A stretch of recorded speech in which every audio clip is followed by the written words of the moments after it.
Baik, frater-frater yang apa?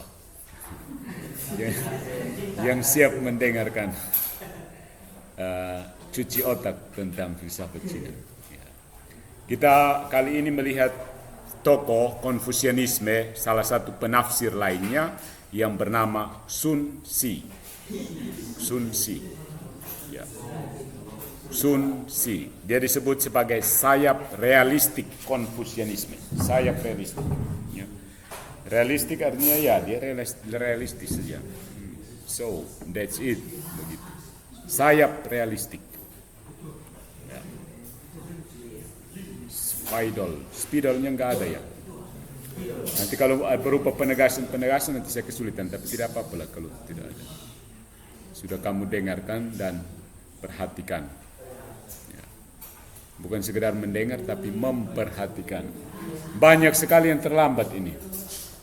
Pada saya saja sudah terlambat. Kalau saya terlambat lalu kamu terlambat itu artinya apa? Ini sayap kanan atau sayap kiri? Yang terlambat ini rupanya sayap realistik ya. Yang datang tepat waktu. Yang datang tepat waktu itu yang sayap idealistik mereka. Mereka ideal, punktualitas dan seterusnya. Ya, kita lihat sedikit tentang pemikiran Sun Tzu sebenarnya tidak jauh berbeda dari Mencius atau Mengzi, tapi Mengzi dia mulai dengan kodrat manusia itu baik. Tetapi Sun Tzu dia berawal dari kodrat manusia itu buruk, nanti baru diperbaiki. Jadi kalau itu seperti Katolik dengan Protestan. Katolik itu kodratnya rusak, kodratnya terluka.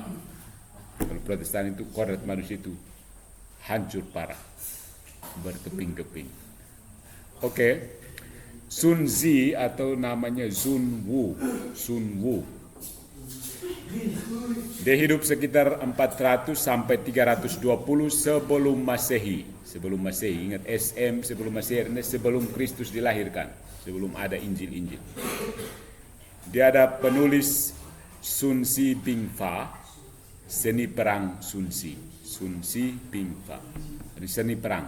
Ingat kalau banyak filsuf Cina itu lebih banyak menulis tentang teknik perang, karena kesibukan mereka sebenarnya perang antar negara. Seperti kita lihat dalam Pengantar. Negara Cina itu kan daratan yang besar, tapi juga terdiri dari kerajaan-kerajaan kecil. Mereka saling perang satu sama lain. Akhirnya para pemikir ini memberikan strategi bagaimana raja harus berpolitik supaya perang ini selesai. Akhirnya mereka bersatu menjadi satu Cina daratan yang cukup besar. Terima kasih. Buku filsafat militer yang sangat terkenal dengan taktik dan strategi perang. Taktik dan strategi perang. Orangnya bernama Sun Tzu. Atau ya, bukan itu ya, ada seperti ini. Sun Tzu. Bahasa Mandarin ini kan alfabetnya lain. Jadi begitu ditransliterasi ada macam-macam bunyi, bisa bunyi yang mendekati itu bisa dipakai. Taktik dan strategi perang. Dia juga adalah seorang realis paling awal dalam bidang ilmu politik. Realis paling awal dalam bidang ilmu politik. Karyanya disempurnakan oleh keturunan cucunya yang bernama Sun Bin. Jadi dia tulis tentang seni perang. Seni perang. Perang itu bukan sekedar maju begitu saja, maju tanpa strategi apa. Punya strategi. Orang-orang yang biasa main catur itu mungkin tahu strategi perang itu seperti apa. Gitu ya. Sedikit cerita seputar Sun Tzu ini. Setelah ibu kota kerajaan diserang oleh orang barbar dari barat yang di Cina, masih di Cina, jadi barat yang di timur. Kerajaan Zhou pindah ke timur yang menyebabkan kerajaan terpisah menjadi Zhou Barat dan Zhou Timur. Dan lazimnya kekuasaan Zhou semakin merosot. Masa yang disebut Chun Qiu, semi gugur, yang menjadi judul buku Catatan Masa Semi dan Musim Gugur, merupakan catatan sejarah tentang munculnya banyak pemikiran dan filsafat. Ya. Jadi Ketiga aliran yang paling penting dilihat dari sudut sejarah adalah Konfusianisme yang sementara kita lihat ini, Taoisme dan legalisme. Tao. Sesudah Konfusian ini nanti kita lihat sedikit tentang Tao. Lalu legalisme mungkin nanti kamu atur sendiri karena kamu harus segera masuk ke filsafat India. Oke. Lalu situasi perang antar negara masa ini muncul pada akhir masa semi dan gugur, dianggap berakhir pada munculnya dinasti Qin yang menyatukan seluruh Cina. Jadi begitu perang, akhirnya seluruh Cina bersatu. Cina ini negara besar ya. Dibandingkan dengan Indonesia yang 3 zona waktu, Cina itu ada 8 zona waktu. 8 zona waktu, tetapi mereka hanya pakai satu waktu. Jadi bandingkan Cina di timur dan Cina di barat jam 7 yang sama itu beda. Mataharinya jam 7 di timur, matahari tinggi, jam 7 di barat mungkin masih hampir siang. Ya, 8 zona waktu. Indonesia kita hanya 3 zona, kita rasa jam 6 di Surabaya dengan jam berapa di Kupang itu sudah beda jauh sekali. Tapi mereka tetap mempertahankan satu saja. Satu waktu untuk seluruh daratan Cina yang secara geografis sebenarnya harus 8 zona waktu. Jadi itu yang dipaksa untuk ikutkan sedikit otoriter kan, komunisme. Ya. Cina modern maksudnya. Pada masa ini, ya ketika perang antar negara, pada masa ini setiap raja kecil di daerah menaklukkan kerajaan-kerajaan lain di sekitarnya dan menjadi penguasa. Pada abad ketiga Masehi muncullah 7 negara yang besar, yang menonjol, yang disebut 7 pahlawan perang antar negara. Kerajaan-kerajaan itu Qi, Chu, Yan, Han, Guo, Shao, Wei, dan Qing. Yang disebut singkat saja Zhangguo Xiqiong. Kamu dengar sepaunya bunyi Mandarin, kamu lewat. Pada masa ini pelbagai aliran filsafat berkembang menjadi 100 mazhab. 100 mazhab. Paham apa artinya mazhab? Mazhab. Sekolah, mazhab. Aliran pemikiran, mazhab. School. Philosophical school. Jadi sekarang dosen-dosen filsafat di fakultas filsafat kita ini sedang mencari-cari sebenarnya sekolah filsafat kita itu apa. Sekolah filsafat kita. Kita mau filsafat Nusantara juga tidak jelas. Mau filsafat, mau metafisika Thomas Aquinas juga banyak yang tidak lulus. Mau bagaimana? Ya, seperti itu. Dan kelihatan kita punya banyak orang politik di sini. Jadi kayaknya orientasi kita ke filsafat politik. Ada Pak Norbert, ada Pater Peter, ada Romeo Mali. Itu orang politik semua.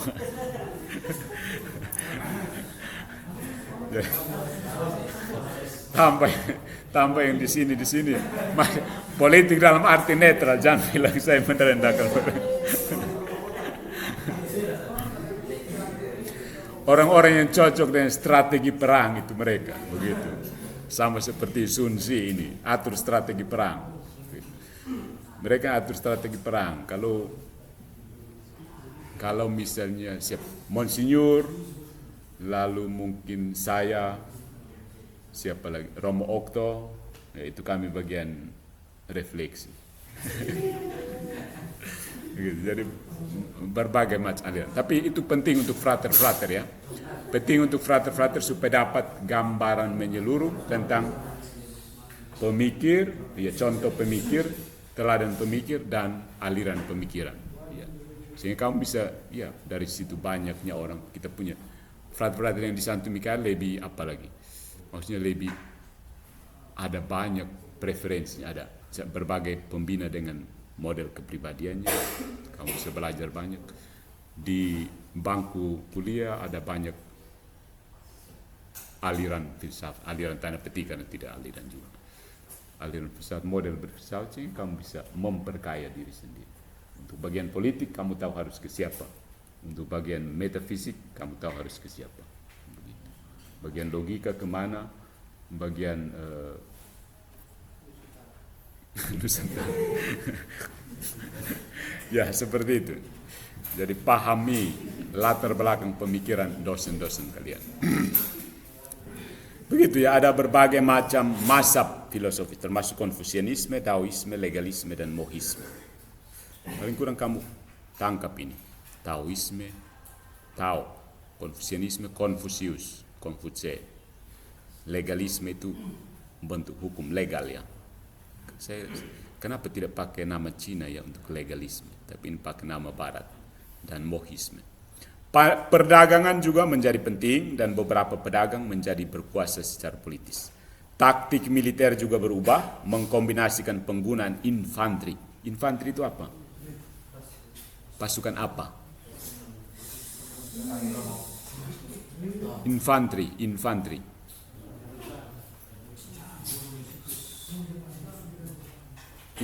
Kamu mengerti infanteri itu apa? Ya, pasukan pejalan kaki, infanteri. Kalau pasukan berkuda,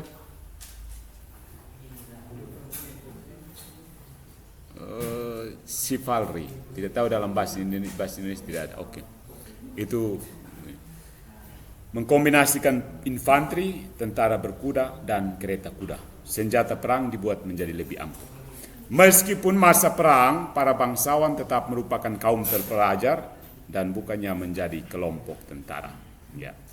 Jadi bersama dengan pengantar seperti itu, situasi perang dan strategi perang, bersama Konfusius dan Mencius, Sun Tzu adalah salah satu dari 3 arsitek filsafat Konfusianisme. Jadi ada ide dasarnya dari Konfusius, ditafsirkan kiri oleh Mencius dan kanan oleh Sun Tzu.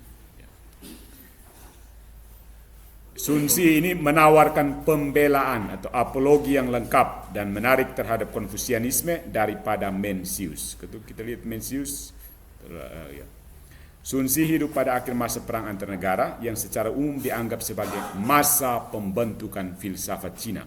Masa ini penuh dengan berbagai pemikiran. Karena itu Sun Tzu tentu mengenal banyak pemikiran yang beraneka ragam.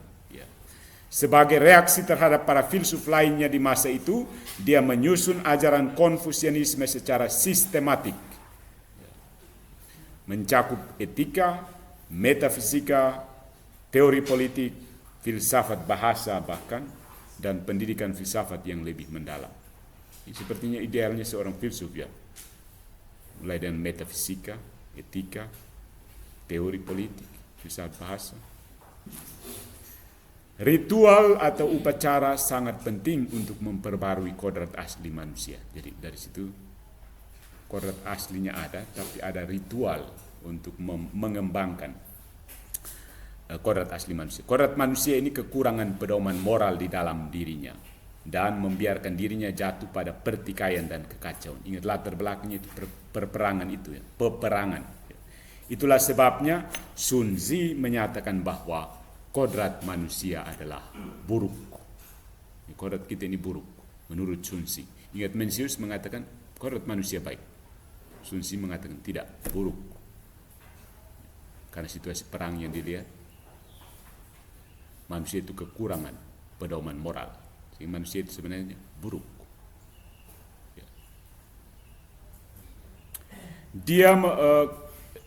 Manusia buruk. Karena manusia buruk, ritual merupakan bagian dari masyarakat yang seimbang. Harus ada ritual, ritus. Dia memusatkan perhatiannya pada unsur kemanusiaan dalam menciptakan peranan dan tindakan masyarakat yang teratur dan memberikan peranan yang lebih kecil kepada langit atau alam sebagai sumber ketertiban dan moralitas. Jadi dia tidak bergantung pada Tian atau Tuhan itu, kekuatan yang namanya Tian, tapi pada manusia itu sendiri. Jadi meskipun dia menganggap bahwa kodrat manusia itu buruk, tetapi dia tetap membebankan perkembangannya itu justru kepada manusia, yaitu dengan cara melakukan ritual. Jadi manusia itu buruk, kodratnya buruk, tetapi untuk mengembangkan diri dia tidak lari keluar, cari keluar, tapi justru pakai ritual, yaitu usaha manusia itu sendiri juga. Manusia itu sendiri juga yang berusaha supaya berkembang. Jadi tidak butuh banyak dari Tian. Tapi kita akan lihat sedikit konsepnya tentang Tian yang adalah konsep Tuhannya Konfusius ya. Meskipun pemikirannya kemudian dianggap di luar ortodoksi Konfusianisme, ya dia dianggap sedikit heterodoks, pemikirannya tetap berpengaruh di Cina dan mendapat perhatian khusus. Ya. Nah, sekarang ada 3 tentang Sun Tzu, siapa dia? Ya, saya rasa kamu bisa Google dulu. Kalau hal yang membedakannya dengan Mencius adalah tulisan-tulisan Mencius yang kali lalu kita lihat itu lebih bersifat dialog. Sementara tulisan Sun Tzu ini mengandung lebih banyak perumpamaan yang tinggi-tinggi. Ya. Dia pakai yang satunya pakai dialog Mencius, dia pakai perumpamaan.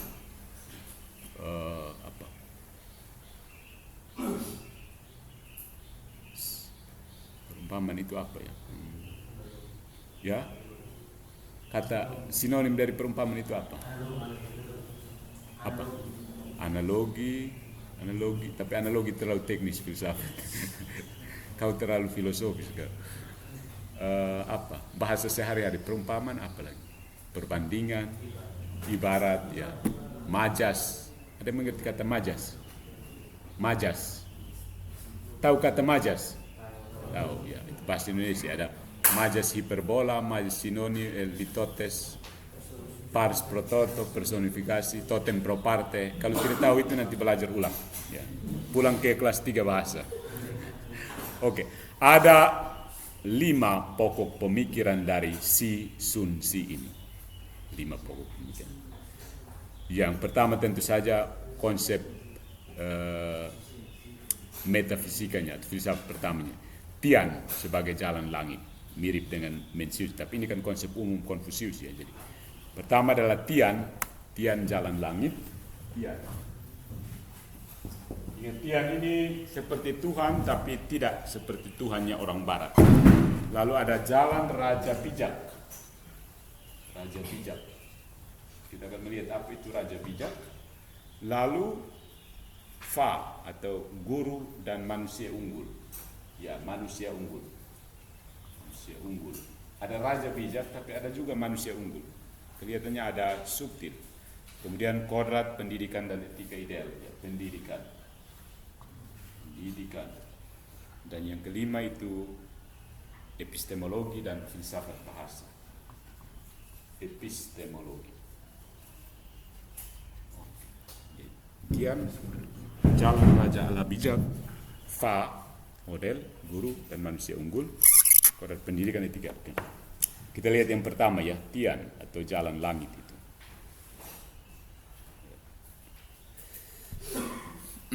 Ingat, Tian itu konsep ketuhanannya Konfusius ya, yang impersonal, Tuhan yang tidak punya persona.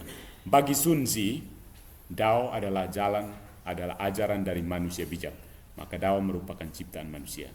Jadi Tian bukanlah sumber jalan dan bukanlah penentu hidup manusia. Tian, Tuhan bukan sumber, bukan juga penentu.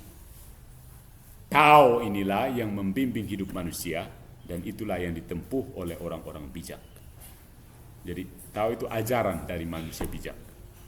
Jadi, Tao ini merupakan ciptaan manusia. Jadi dia tidak dibimbing seperti tadi saya katakan, buruk ritual manusia. Maka Tian ini bukan membimbing, tapi justru manusia menciptakan Tao. Ya. Dari manusia untuk manusia. Dia tidak dikendalikan oleh ini. Meskipun dia buruk, dia tetap punya ritual dan raja yang bijak ini mengajarkan jalan atau ajaran. Tao itu kan artinya ajaran atau jalan. Ya. Dan itu diciptakan oleh manusia sendiri. Jadi bukan Tian yang kasih Tao, bukan Tian berikan Tao, lalu manusia ikut Tao itu, tapi tidak. Raja yang bijak, konsep raja bijak ini yang memberikan ajaran, lalu manusia yang lain ikut. Ya. Kutipannya seperti ini. Tao bukanlah Tao langit dan juga bukan Tao bumi. Dia adalah Tao untuk membimbing rakyat. Inilah yang dipakai oleh orang bijak sebagai Tao atau jalan mereka. Bagi Mengzi, Lao Tzu dan Zhuangzi, jalan langit atau alam, atau jalan yang benar sesuai dengan moralitas dan hukum langit atau alam. Ada 3 serangkai relasi dalam kehidupan, yaitu relasi antara tian, surga, di, dan manusia. Inilah kesatuan kosmos atau alam, di mana masing-masing mempunyai perannya sendiri. Baik tian maupun di yang bumi tidak menentukan jalan hidup manusia. Ada langit, ada bumi. Tapi dua-duanya tidak menentukan jalan hidup manusia. Manusia urus diri sendiri. Ya. Tapi manusia tetap menyesuaikan diri dengan tian dan dengan tao. Tapi ada raja bijak yang memberikan ajaran, yaitu tao, sehingga orang-orang bisa ikut ajaran itu tanpa terpengaruh oleh tian, tanpa terpengaruh oleh di langit dan bumi. Kata tian bagi Sun Si, tian yang Tuhan ini, lebih tepat diterjemahkan sebagai alam, bukan sebagai langit, sebagai unsur supranatural yang terlepas dari dunia ini. Jadi dia bukan unsur supranatural, dia seperti alam yang ada di sini.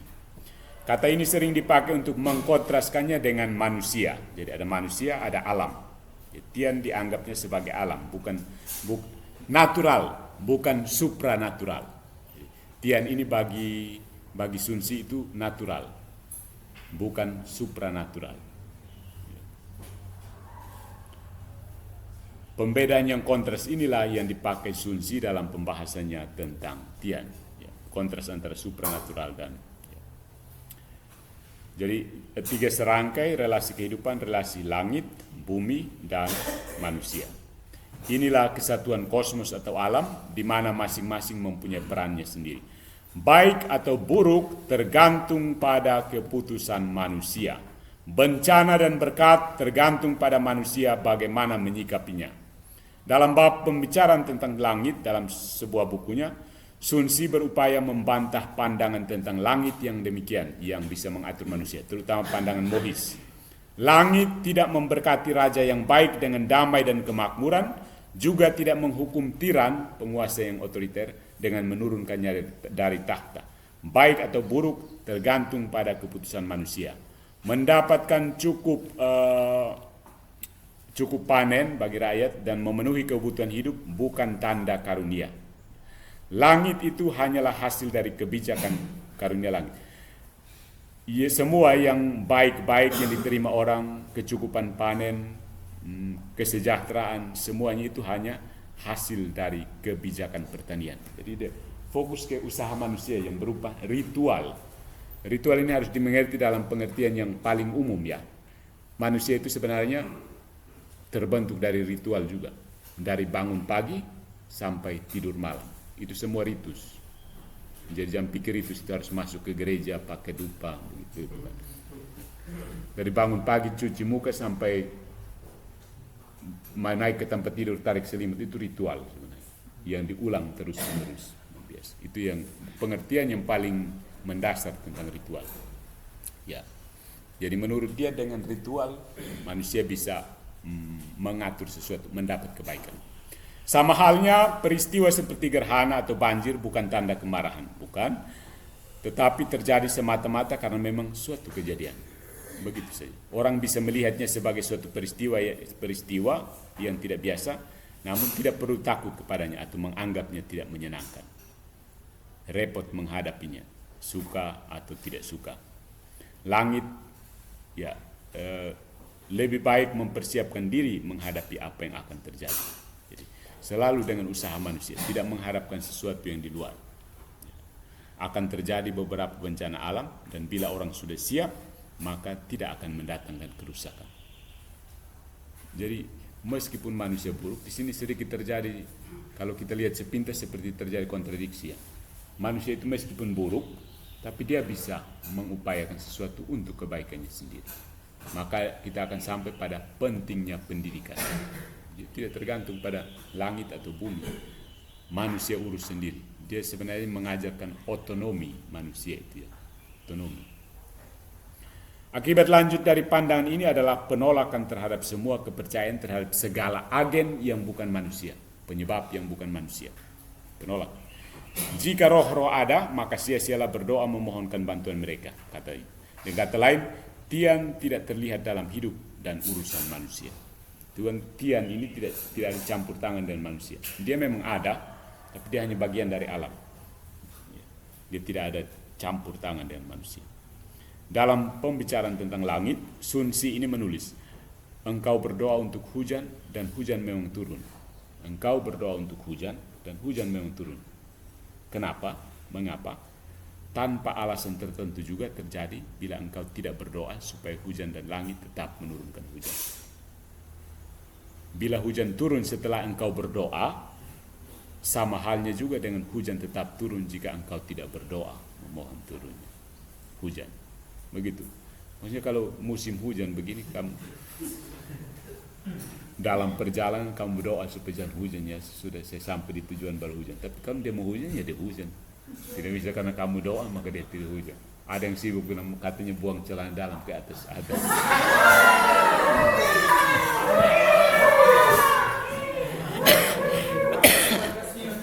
Atau pegang bawang merah di bag apa pun itu, banyak sekali. Kalau dia mau hujan ya hujan, mau bagi apa ya. Ini seperti prinsip Sun Si ya. Namun selama kemarau, para pejabat tetap harus berdoa memohonkan hujan, bukan karena pengaruh pada dunia ini, melainkan pengaruh pada masyarakat. Jadi menurut dia, kamu bisa saja berdoa atau tidak berdoa supaya hujan turun, hujan tetap akan turun. Tetapi pada saat menjabat sebagai pemerintah atau tokoh yang berpengaruh, kamu tetap harus buat sesuatu. Musim kemarau juga kamu harus tetap memohon turunnya hujan. Sebab itu lebih ke menampakkan kepedulian kamu terhadap masyarakat yang kamu pimpin. Karena kamu berpengaruh pada masyarakat. Nah, ini agak aneh ya. Selama kemarau, para pejabat tetap harus berdoa memohonkan hujan. Bukan karena pengaruh pada dunia ini, melainkan pengaruh pada masyarakat. Ini kutipan langsung dari tulisannya tentang Tian. Percaya bahwa langit mencampuri urusan manusia itu bukan saja salah, namun tidak ada gunanya menurut dia. Yang penting adalah manusia dengan tingkah lakunya. Otonomi manusia ya, dia sangat menekankan otonomi manusia. Meskipun terjadi, kita lihat di sini terjadi demitologisasi dan dedeisasi. Mitos dikurangkan. Dedeisasi artinya penurunan ketuhanan. Ini baru datang, ini apa? Sun Si tidak pernah menganjurkan agar ritual agama atau persembahan dan ramalan dihapuskan. Jadi meskipun ada demitologisasi dan dedeisasi, semacam penghilangan Tuhan itu sendiri, tapi bukan ritual kepada Tuhan itu tidak dihilangkan. Ritual menurutnya perlu dijalankan sebagai bagian dari sistem upacara yang mengikat masyarakat menjadi satu. Ritual itu tetap dipertahankan karena ritual itulah yang mengikat masyarakat menjadi satu. Penjelasan menurut Sun Si ini sebenarnya, mengapa hujan turun setelah orang sembahyang? Si dalam hubungan tadi. Menurutku tidak ada hubungannya. Hujan tetap akan turun apakah engkau sembahyang atau tidak. Bila terjadi gerhana matahari atau bulan, engkau menyelamatkannya. Bila terjadi kemarau, engkau berdoa memohonkan hujan. Bila suatu keputusan penting diambil, engkau meramal. Semuanya tidak berarti bahwa dengan melakukan itu, engkau mendapatkan sesuatu.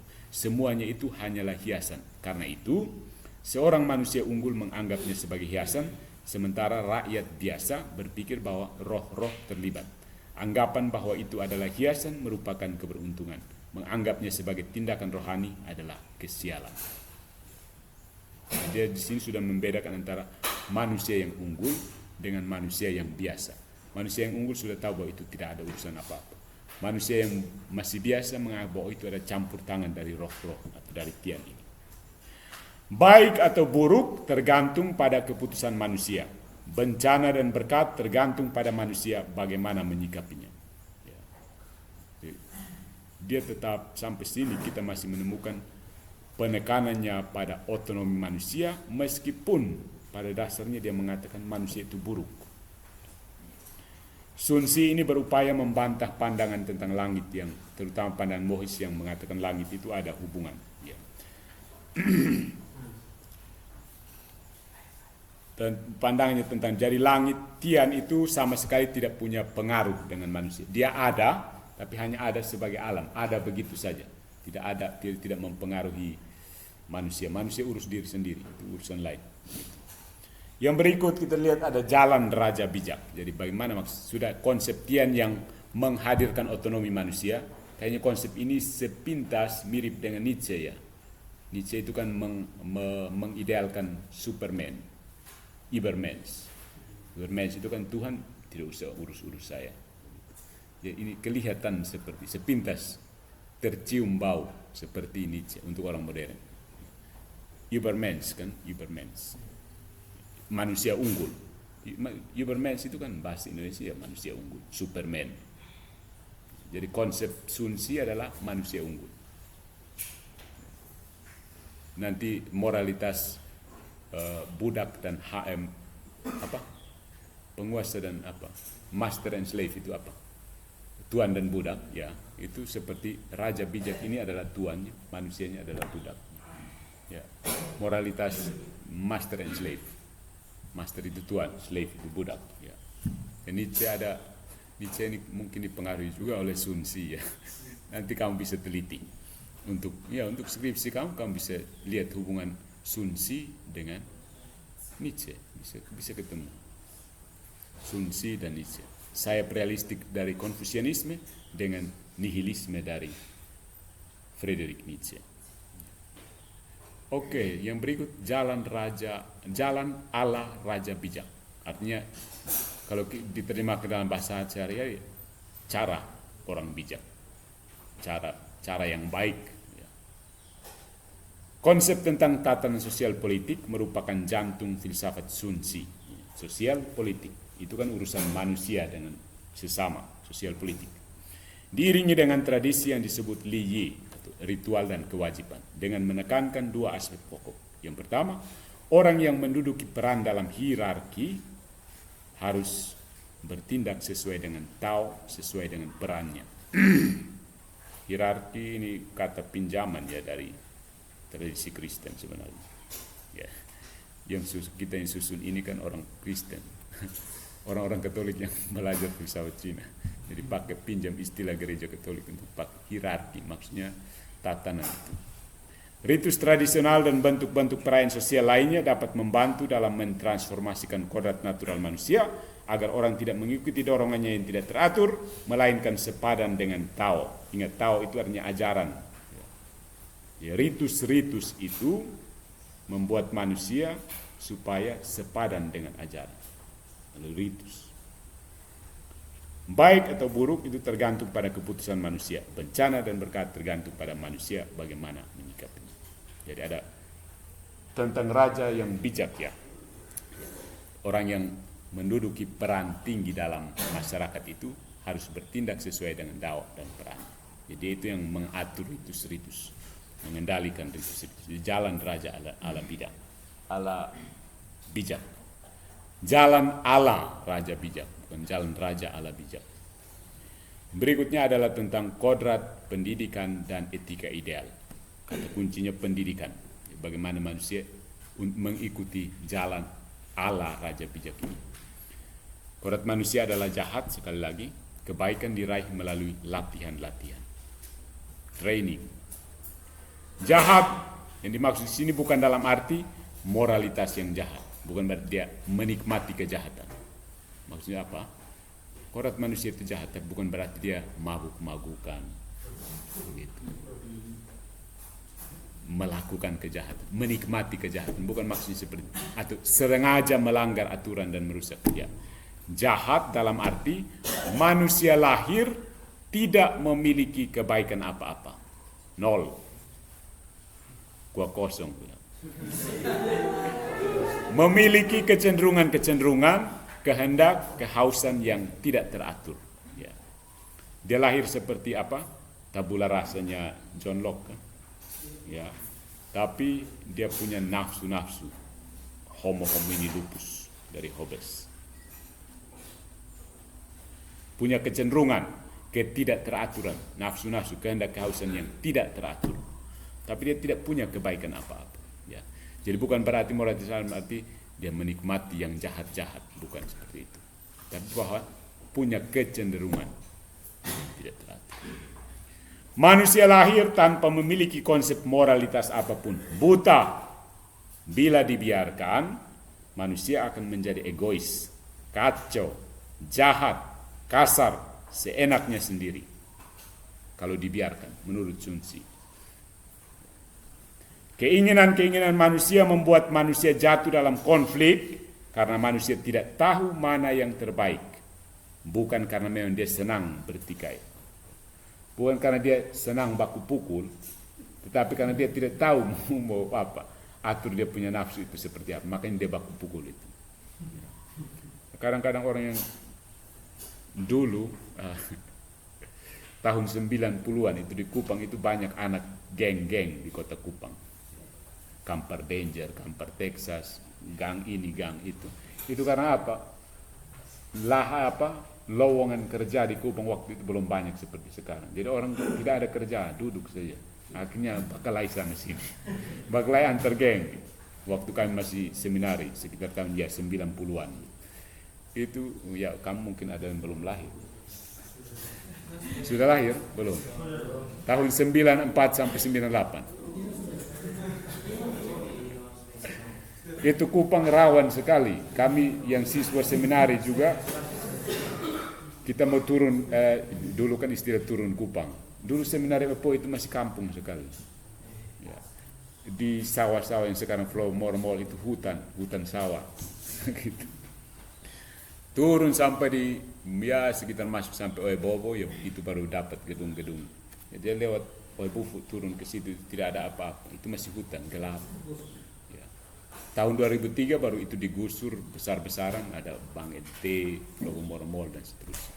Kalau tidak itu lihat macam kampung sekali. Dia seperti kita ke Kaniti sana. Nah, Kaniti sekarang juga terlalu kota. Ya dalam versi itu sudah terlalu ramai. Mungkin ke bawah mata ke atas sana. Itu Oepoi dulu seperti itu. Pohon kom dekat SMA 5. Pohon yang yang bunganya kuning lalu buahnya sedikit lengket itu banyak sekali, seperti pohon duri tapi dia agak lebih ini. Itu hutan sekali. Sekarang ini sudah terlalu sesak di situ, ramainya bukan main, apalagi di sini.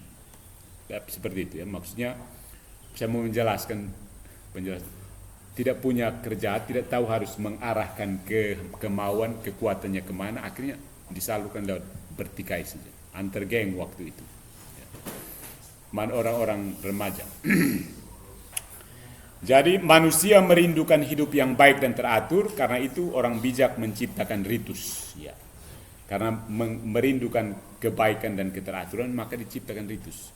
Dalam diri manusia ada kecerdasan. Kecerdasan ini memungkinkan dia menjadi baik melalui pendidikan, karena memungkinkan dia mengenal rasa kemanusiaan, rasa keadilan, ketaatan terhadap hukum dan kejujuran, dan sarana-sarana mengenal prinsip-prinsip ini. Untuk hidup lebih baik, manusia perlu berkumpul dan bekerja sama, karena secara natural dia kalah dari hewan. Bila semua orang mau hidup sendiri-sendiri dan tidak saling melayani, maka akan muncul kemiskinan. Ini ada rasa-rasa Kristennya ya. Jangan terlalu egois, nanti miskin lu. Ya. Jangan terlalu kekeek, nanti miskin.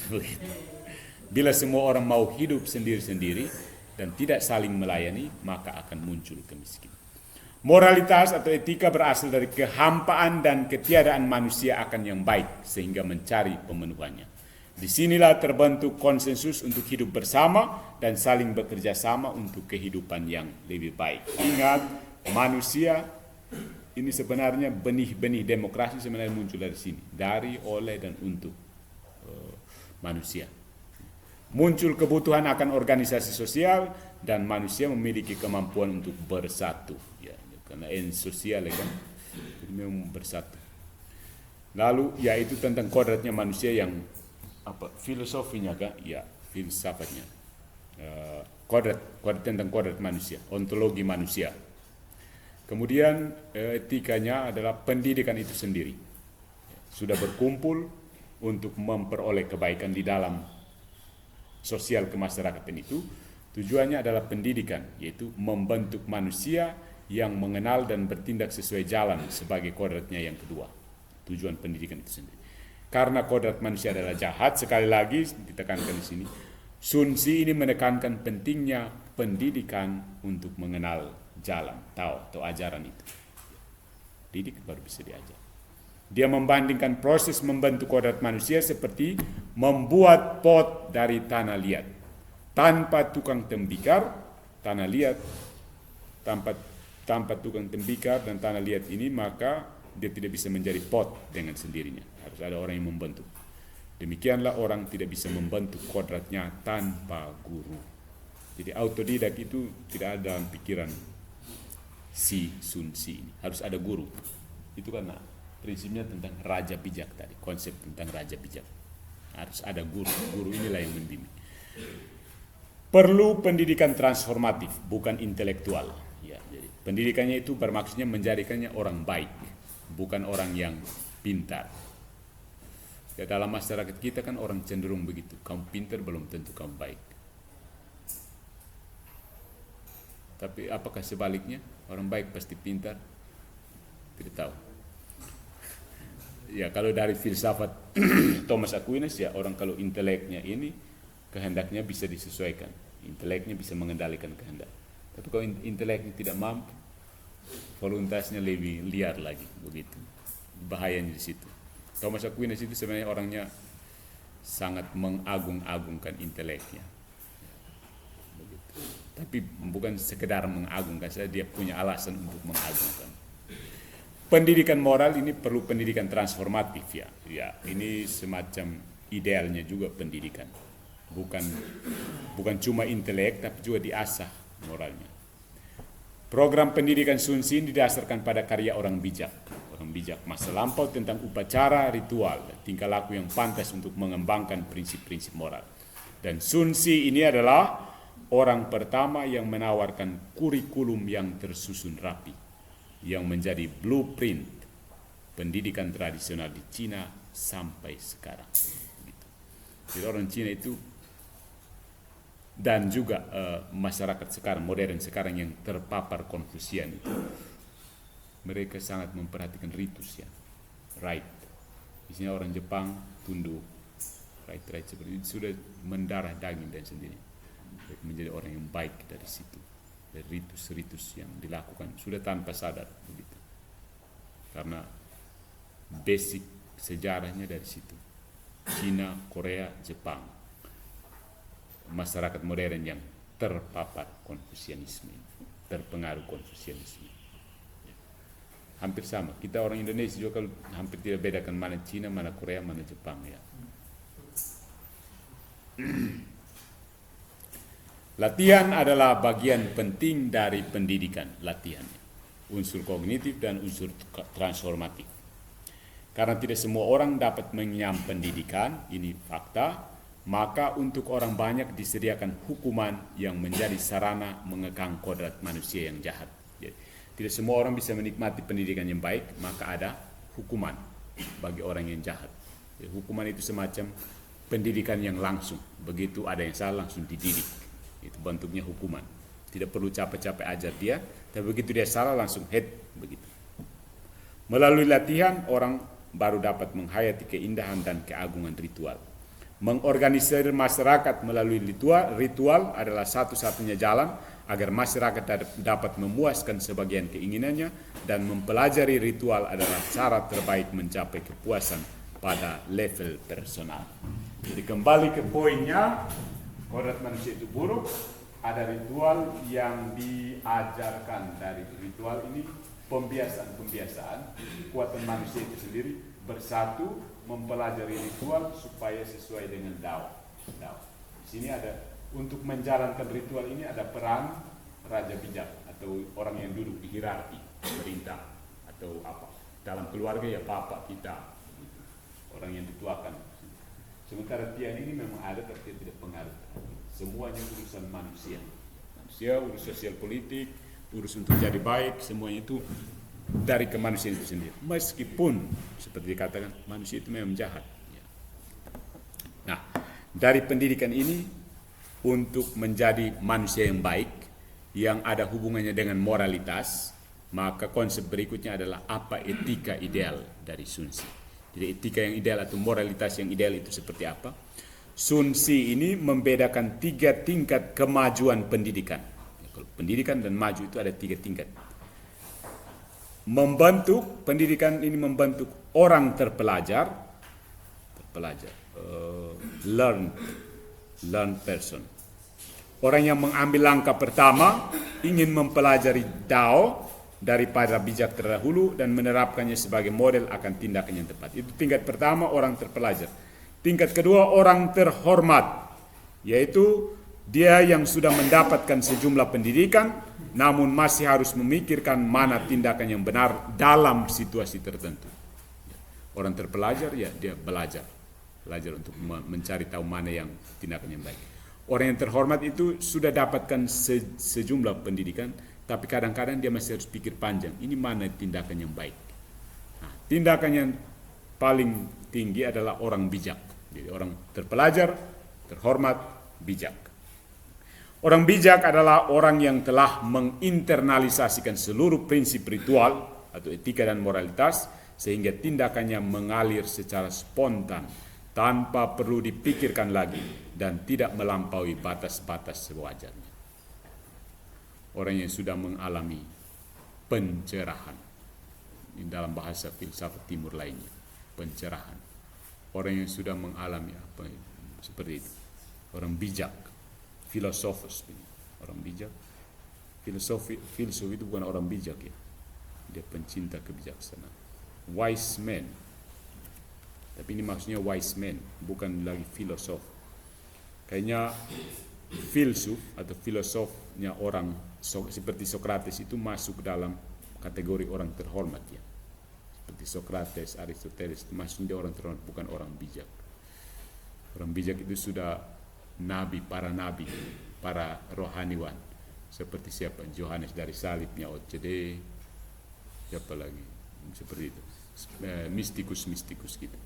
Siapa? Edith Stein kan? Edith Stein. Johannes Paulus II. Siapa lagi? Mistik Kristen. Ya.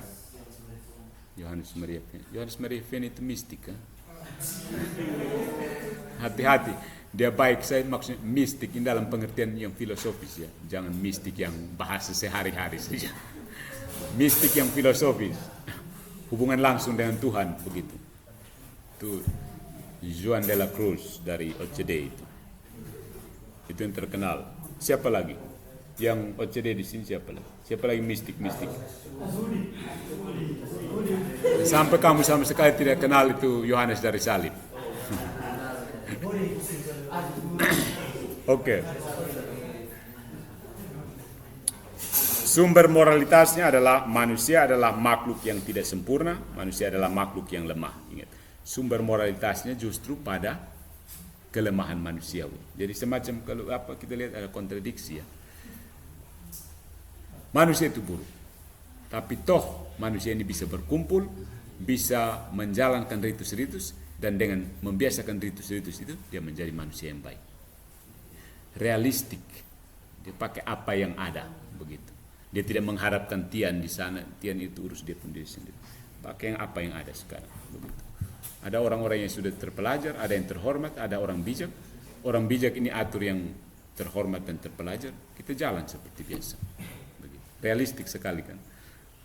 Tidak perlu Tuhan nanti datang mengatur kita, Tuhan turun ke bumi untuk menyelamatkan kita, dia tidak perlu itu. Itu prinsip orang Kristen. Begitu. Dibandingkan dengan makhluk hidup lainnya, manusia tidak lebih kuat dan cepat. Ya, singa kan jauh lebih cepat, kuda lebih cepat lagi. Gajah lebih bertenaga, lebih besar maksudnya. Maka manusia perlu bersatu untuk dapat menaklukkan makhluk lain. Bersatu. Jadi yang menarik di sini dia bukan mengandalkan animal rasionale sebagai pembanding dengan makhluk-makhluk lain, tapi dia animal sosiale sebagai pembanding dengan makhluk lain. Ens sosiale, dia bukan pada ens rasionale. Menarik karena di sini sebenarnya terdapat titik divergen antara filsafat timur dan filsafat barat. Ketika filsafat barat menekankan logos, ratio, filsafat timur justru menekankan tindakan, patos, apalagi logos, patos, lalu etos, ya, semua patos dan etos. Kalau filsafat barat logos, NRK, logos, begitu. Filsafat timur patos, etos, begitu. Menarik di sini. Kekuatan manusia, ini kutipan, kekuatan manusia tidak sama dengan kekuatan sapi. Larinya tidak sama dengan lari kuda. Tapi ada di sini yang larinya seperti kuda, ya. Namun justru sapi dan kuda itu digunakan oleh manusia. Bagaimana mungkin hal ini bisa terjadi?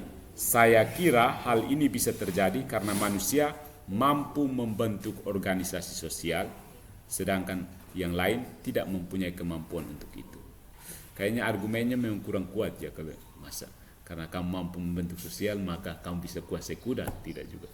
Tapi mungkin dalam pengertian situasi zaman itu ya seperti itu. Dia bisa membantu kuda tercerai-berai dan dia bisa dikuasai. Manusia akan bersama, jadi sama-sama tangkap kudanya. Bersama-sama tangkap seekor kuda. Kuda kan tidak bisa minta pertolongan kepada kuda yang lain kan.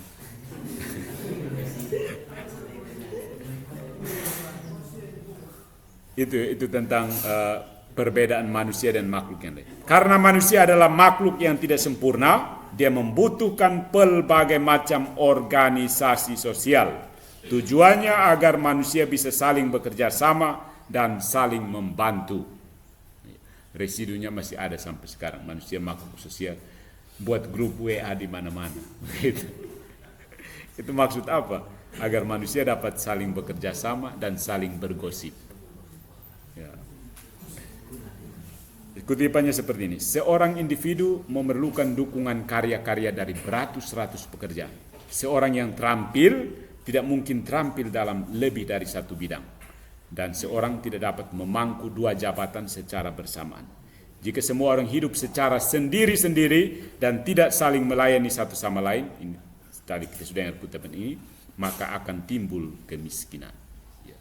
Etika idealnya itu etika sosial, ya, sosiologis, sosiale, maka harus diperjuangkan sosialitas itu. Ya. Makanya orang-orang timur kita umumnya yang pemikiran timur, orangnya mau kumpul di mana-mana, makan tidak makan asal kumpul. Apalagi orang NTT, orang Flores mungkin masih bisa terpisah. Ya, orang Flores masih terpisah. Orang timur ini sulit sekali terpisah. Dia merantau sedikit dengar lagu tentang Kuan Keva, dia hancur sekali.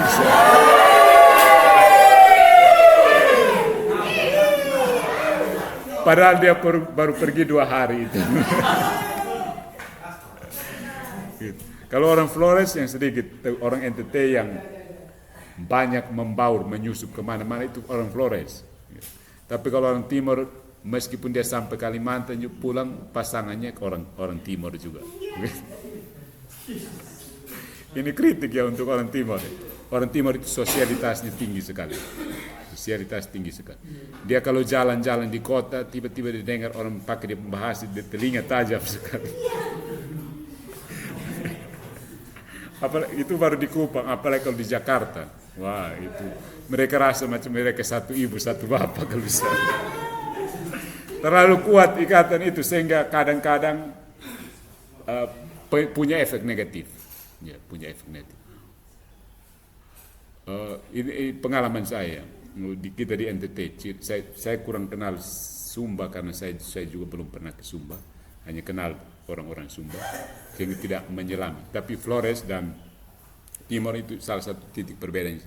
Flores itu adaptif, cepat adaptif, cepat menyesuaikan diri dengan lingkungan. Timor itu sulit sekali, bertahun-tahun baru bisa. Dia sampai di mana juga dia masih cari jagung untuk makan, jagung ketemuk untuk makan. Ya, agak sulit. Orang Flores mau di mana-mana, dia cepat adaptif. Ya. Kalau mau ya pokoknya dari Lembata sampai Manggarai, pada umumnya teman-teman kita yang di bagian utara NTT, ya termasuk dalamnya Alor sedikit. Ya. bagian utara sana. Kalau bagian selatan agak sulit. Rote, Sabu, Timur, gitu kumpul kuat begini. Gitu. Itu yang saya pelajari. Sumba ya agak jauh dari sini jadi. Sumba itu mau ke NTB juga bisa, mau ke NTT juga bisa. Mereka sebenarnya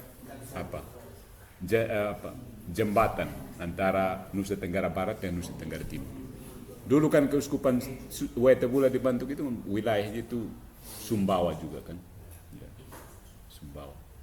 Jadi sebenarnya Sumba untuk kita jembatan antara NTT dan NTB. Jadi, cirinya juga, ya ini saya hanya spekulasi saja. Cirinya juga ciri orang NTB campur dengan NTT. Jembatannya di situ. Yang batu itu timur. Timur itu memang timur. Tapi timur begitu, tapi Belanda dan Portugis itu baku rebut mati-matian. Timur. Padahal apa? Hanya batu karang saja. Justru Flores, ya ini supaya kasih jatuh Flores, supaya orang timur rasa naik kembali kan. Flores itu orang jual ke Belanda. Dijual, ya. Ini bukan menghina ya, maksudnya ini fakta sejarah. Ditukar ke apa? Flores kan pusatnya dulu kan di Larantuka itu kan, Portugis. Tapi begitu Portugis sudah dapat sebagian di timur, di mana kita kasih Flores. Yang penting kami tetap di sini. Kalau tidak kan Belanda sudah sapu sekalian. Portugis yang sudah kamu dapat Flores, yang penting kita bisa bagi ini Pulau Timur. Tidak tahu apanya di timur yang menarik waktu itu. Cendana sampai mereka kasih habis, sekarang kita kuah kosong. Memang berdasarkan cerita-cerita kuno, tulisan-tulisan dari Cina, orang bilang mereka berlayar situ cium harum cendana. Berlayar. Datang itu cendana masih hutan dan besar-besar itu. Cendana yang betul-betul pokoknya sudah ribuan tahun pohon besar. Jadi dibabat selesai itu dari Tunbes Raja Amnuban itu yang terkumpul. Masuk lewat Noemuti menyusup ke Oekusi sana. Portugis ada di situ. Tidak tahu kita sekarang sebut cendana juga kita aneh. Ini pohon begini dia ada apa? Tidak membayangkan dia punya pohon yang sudah masak begitu. Sehingga kita pikir ini cendana. Kita lihat anakan cendana ini pohon apa? Tidak jelas. Kita tidak tahu dia punya berharganya di mana kan? Kita orang-orang sekarang lihat pohon cendana. Orang bilang ini pohon mahal apanya model begitu. Jadi sama sekali tidak tahu. Saya juga mungkin hanya beberapa sempat lihat itu cendana yang benar-benar cendana isi. Setelah itu kita hanya lihat produknya atau minyaknya saja. Tidak dapat lagi. Tahun 80-an itu juga tidak dapat lagi sebenarnya. Itu sudah selesai.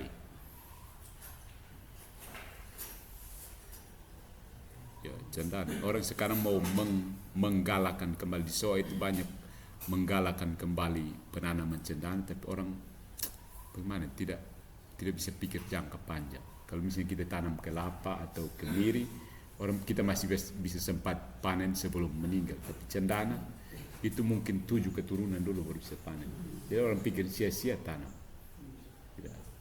Orang yang tanam itu ya orang mau senang-senang sih. Tapi untuk profesionalitas ditanam tidak ada. Kecuali ada lembaga tertentu yang mau tanam. Karena ya dia minimal 5 generasi dulu baru bisa panen. Panen yang isi betul-betul. Yang panen betul. Kalau hanya 20 tahun kamu hitung waktu pensiun kamu, tidak dapat. Kamu tanam, apalagi kamu tanam sudah usia seperti mahasiswa yang sudah 20-an, tapi tidak usah harap. Kamu sudah tua usur juga itu pohon macam masih kecil. Terlalu sulit. Makanya sangat berharganya di situ. Begitu Damaskus habis, kita habis. India dulu. Lalu kayaknya pusatnya di timur, cendana di timur. Ya, berdasarkan beberapa catatan kuno, terutama dari orang Cina, katanya mereka berlayar di laut itu tercium bau cendana. Ya. Mereka datang, lalu babat kasih habis.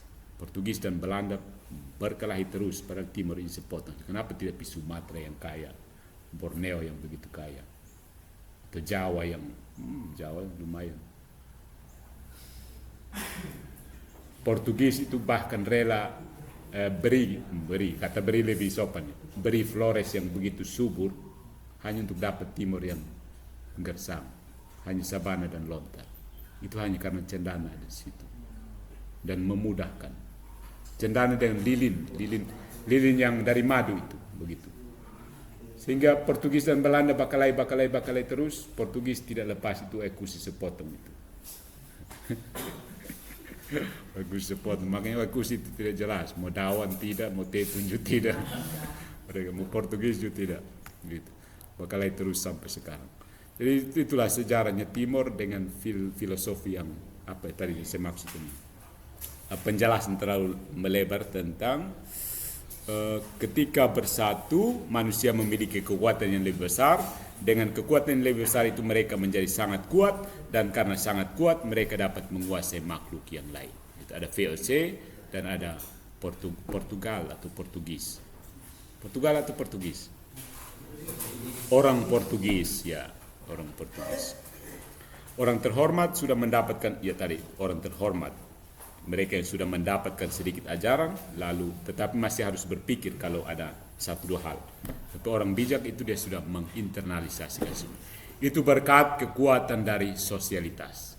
Dari inti, untuk menutup ini, inti dari Sun Tzu adalah manusia itu buruk, tetapi karena kodratnya adalah sosialitas, maka dalam bersosial mereka melaksanakan ritus-ritus, dan itulah yang membuat dia menjadi orang yang baik dari ritus-ritus itu. Dari ini secara pandangan pertama cocok dengan filosofi kita di Timur Nusantara misalnya. Kita kan berkumpul, ada ritus-ritus tertentu, dan itu yang membuat kita kuat. Mau sampai sekarang orang Timur, saya tidak tahu orang lain, mau panen makan jagung baru, mereka harus ritus sedikit. Padahal cuma makan hasil panen itu bersalah. Tapi tetap buat ritus. Anaknya lahir, ritus. Ritus-ritus itu yang menguatkan ke sosialitas Timor ya. Saya tidak tahu kalau di Flores dengan ritusnya, karena Flores itu menyebar, cenderung untuk menyebar. Timor itu cenderung untuk mengumpul, begitu. Cenderung untuk mengumpul. Flores, Timor. Ada satu ungkapan yang menarik yang saya temukan. Di mana ada gereja Katolik, di situ ada orang Flores. Kamu percaya atau tidak? Setuju? Di mana ada gereja Katolik? Di Malaysia mau gereja Katolik apa, pasti ada orang Flores. Di pedalaman TTS yang kampung sekali juga pasti kamu ketemu orang Flores yang tidak jelas di situ. Mau di kampung mana sih di sini, pasti akan tersisip satu orang Flores yang entah dia baru datang di situ atau yang sudah bertahun-tahun di situ. Coba cek, ini untuk yang Keuskupan Agung Kupang. Nanti besok-besok kamu periksa. Setiap stasi itu, buruk-buruk stasi itu pasti ada satu orang Flores. Baik, jadi terima kasih juga kepada mereka yang masuk dan meracuni orang Timur supaya jangan terlalu berkumpul. Begitu. Itu saya saksikan sendiri. Kebetulan ipar saya orang Flores. Dia punya keluarga yang dari Flores itu baru tamat SD sudah datang sekolah bersama di sini. Padahal mungkin hubungannya hanya sedikit saja dengan ipar saya. Dan mereka toh datang dan anggap saja biasa. Padahal kalau orang Timur itu sedih terus setiap hari. Dia akan sedih terus. Tapi orang Flores saya lihat orang enjoy saja ya. Enjoy datang ke sekolah yang jauh dari orang tuanya. Dia enjoy sekali. Itu karena orang Timur dia pulang.